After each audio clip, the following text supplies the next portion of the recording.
Okay, so I saw this post on Twitter and someone said, why did he chew a little bit here? And so basically in the video, he goes on to talk about Taylor Swift's album, The Tortured Poets Department, that came out this past April, and about how people are saying that it didn't have cultural impact, didn't really move the needle, and he's basically like, she's the most popular artist in the world. Of course, anything that she releases is going to have cultural impact. And so, first of all, I vehemently disagree with this statement, and I have multiple reasons for it. And I feel like I was just saying a week or two ago that this album didn't really move the needle and have cultural impact. And so, number one, just because Taylor is a popular artist and, one of the most popular artists in the world, I'm not refuting that. Tortured Poets sold over 2 million copies first week, does not mean that anything that she releases is going to have cultural impact, period.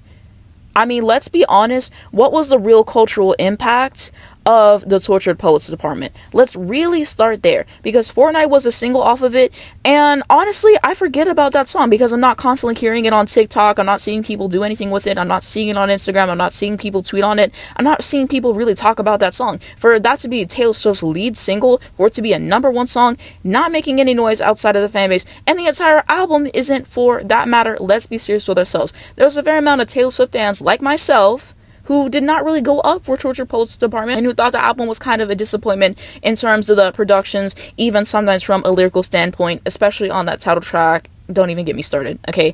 So I think that was just part of it. Yes, a lot of people have bought the album, a lot of people have listened to the album. I'm not negating that, but it's really just the fan base, and I feel like fans have to realize that. If you take yourself out of it, if you're playing people just random, songs from the album, are people going to know it? No. If you play most people Fortnite, they probably won't even register in their brain that it is Taylor Swift.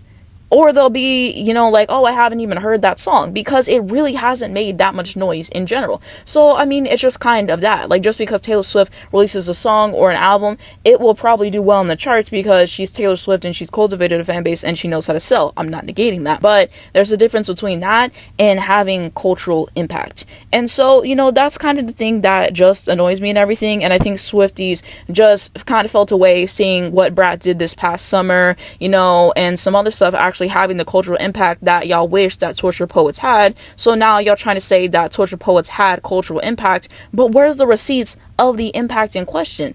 Where's it at? She hasn't even released a second single for this album, mind you. I get she's on tour, but we still don't even have a second single for this album. So I looked it up, and here's just some examples of what cultural impact exactly is on the music industry. And then I also kind of just wanted to give you guys some examples of albums that I feel like have had a cultural impact in the past couple years. So obviously this past year we had a Brat by charlixcx.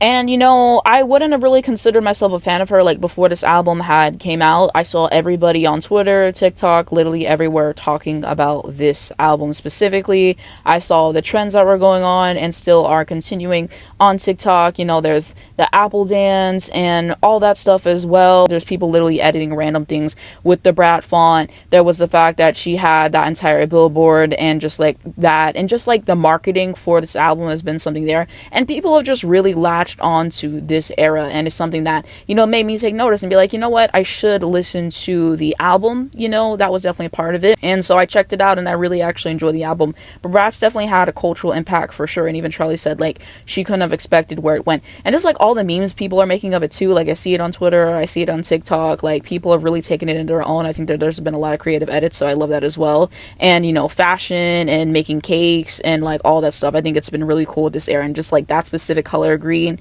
like it makes you think of that album. So I think that they did a lot right with the marketing, but also people have just really taken to it as well. An album that just came to mind for me is Control by SZA. When I talk about cultural impact, yeah, people around my age, I'm 23 for reference, have really felt this album. Like it's just so relatable being this age, especially 20 something, saying I don't even have a phone in my name, and just all the struggles that she's went through in life and just the confessional style. It just resonated with so many people, and that's why the album is still doing well to this day, and it's touched a lot of hearts. So I would definitely say that this album has had a cultural impact, and I could get why it would be really hard to follow it up, but I think that she did that beautifully with SOS. Beyonce, Renaissance, yeah.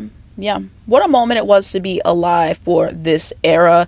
Like, I remember whenever Renaissance came out, I thought it was a good album when it came out, but over time it grew on me, and I was like, this is an excellent album. But whenever it came out, I had so many people on my timeline, just everywhere that I saw, they were like, I cannot stop listening to Renaissance, and just like making so many memes out of the songs. And there was the mute challenge on her tour, and just the fashion for that as well, and again, all the memes and stuff like that. So I feel like Renaissance definitely did have a cultural impact as well, and especially the way that she was able to kind of go about the dance genre at large, and just all the different genres that she put in there, and paying respect to the gay community and all that stuff. And there were just so many layers to the era, and I really love the album to this day. I feel like that had a lot of cultural impact. An album I feel like did not have cultural impact but was a really good album, Harry Styles, Harry's House. I'm a Harry Styles fan. I really enjoy his music. I went to his concert when he did his last album. It was a great show. I have a review on it. I'll try to remember to link that below. But let's be honest with ourselves. His album didn't really have cultural impact. At most, I'll give him As It Was. I will give him that song because it's had a lot of streams. There was a trend to that. I will definitely say that.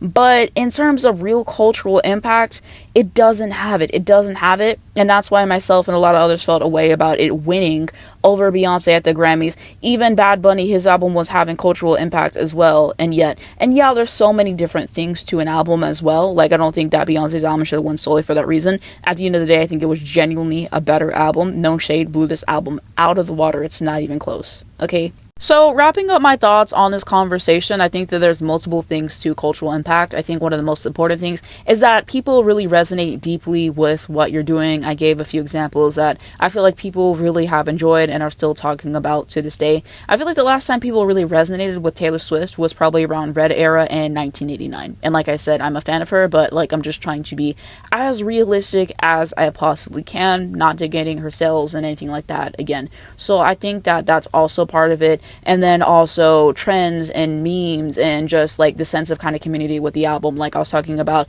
the mute challenge that Beyonce had. Everybody knew about the mute challenge, and then afterwards you kind of see a little bit more stuff popping up like that. Like at Olivia Rodrigo's tour, she was kind of doing that with one of her songs as well, little things like that. Sabrina Carpenter's had her own little things, so people like stuff like that. I think it's cool what they've been doing in that respect as well. So I think that there's multiple things to the cultural impact as well. It's just not one thing. And I think that even if you don't have cultural impact for the album, it doesn't take away from the project. There's plenty of projects I like, plenty of artists that I like, and they don't have cultural impact, and I still enjoyed it. There's plenty of artists that I enjoy, and not all their albums are going to have cultural impact, because not every album is going to hit that way with the general public, and that is fine. And basically, I think being a fan is definitely something different and stuff. You're really soaking in the project, every single lyric, and there's definitely a thing among the fans that we have. I think that that's definitely a different thing versus being the general public listening to an album. And it's kind of cool to see it from both perspectives as a fan of certain artists, and then just seeing it from a different view as someone in the general public for a lot of these artists.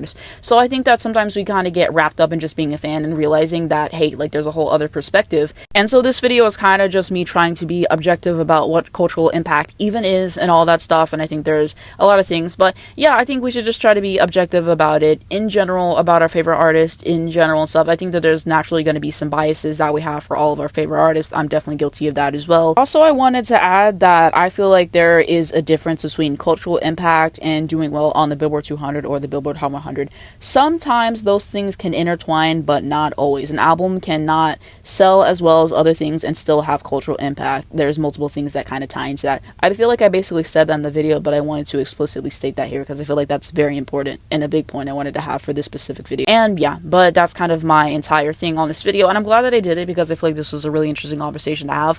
But let me know what you guys think down below in the comments. Do you agree with my sentiments? Do you disagree with me? What are your thoughts on this conversation? And let me know, do you think these albums had cultural impact? Do you think that they didn't? And also, to switch it up, what are albums that people say had cultural impact that you really feel like didn't, or albums that you kind of feel like are overrated in that regard? I would definitely love to know that. But that's going to be it for the video. Thank you guys so much for watching it. If you did enjoy it, give it a like below. It helps me out a lot into the algorithm. I'd very much appreciate it. You can also subscribe to see more videos like this. I post music related discussions every single day on this channel. I have not missed a day posting this year. I'm really proud of it. But I also post other stuff too, like the WNBA, the NFL, Dance Moms is one of my favorite shows ever, and just whatever I want to post. I post every single day, so you can subscribe to see more. And then if you hit the bell next to that, then you will get a notification to your phone when I post, so you're not missing brand new videos come out on the channel. And so down below in the description, I'm going to have all my other social media platforms if you would like to follow me over there. So first link down below is going to be my main YouTube channel. So typically I am doing album reactions and album reviews on that channel. My latest one is the reaction to Michael Jackson's Invincible album, which was a lot of fun to do. I post on there every single week. And then I'm also going to have my Twitter accounts, Instagram, Spotify, my TikTok accounts, Airbuds, and also I wanted to say Free Palestine. This is something that we must educate ourselves on, and please register to vote. I'll be voting for Kamala in November. But that's going to be it for the video. Thank you guys so much for watching, and I'll see you in my next one.